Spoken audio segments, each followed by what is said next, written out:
Election అయిన తర్వాత నేను గెలిచిన తర్వాత మొట్టమొదటిసారిగా రావడం, అలాగే ఈ కార్యక్రమానికి నా హృదయపూర్వక నమస్కారాలు, ధన్యవాదాలు తెలియజేసుకుంటూ, మీ గ్రామాలన్నీ కూడా ఈ 3.5 వార్డులు మనవి ఆమదాల మున్సిపాలిటీలో ఉన్నందువల్ల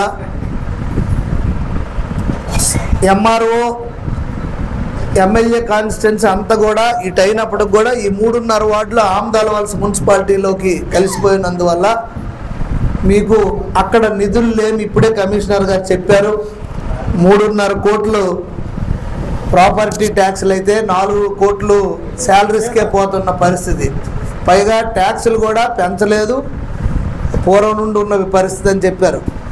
సో అందుకని ఆ దృష్టిలో పెట్టుకొని నేను సార్ చెప్పేశాను, మీరు మాకు అడ్మినిస్ట్రేషన్ పరంగా సహకరించండి, డబ్బుల పరంగా మేము ఏదో బాధపడి మేము కొద్ది గొప్ప ఇస్తుంటాం, మీరు చేయండి అంటే మొన్న గేదెలవానిపేట అలాగే ఓసవానిపేట కసివలస అక్కడ ప్రాబ్లమ్స్ చెప్తే అక్కడ ఎంపీ ల్యాడ్స్ ఆ ఊరికి 10 లక్షల లెక్క 3 ఊర్లకి 10 లక్షలు ఇవ్వడం జరిగింది.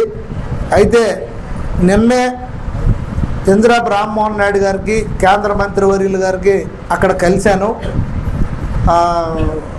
వైజాగ్లో.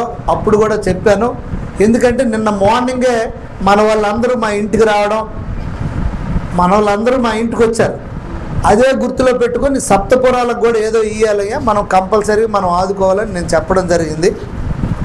అయితే ఆయన కూడా ఓకే అన్నారు. ఇప్పుడు కూడా మళ్ళీ పొద్దున్నే ఫోన్ చేశాను, 7 పురాలకు కూడా 5 లక్షల్లో 35 లక్షలు ఇస్తాం. ఫస్ట్ స్టాల్లో 35 లక్షలు ఇస్తాం. ఈ మార్చి లోపల దీనికి ఈ ఊరికి 5 లక్షలు, ఇప్పుడు ఏదైతే మన సనపలవానిపేట కాదు కంచరవానిపేట రోడ్డుకి 5 లక్షలు ఈ మార్చి లోపలే శాంక్షన్ చేస్తాం సార్.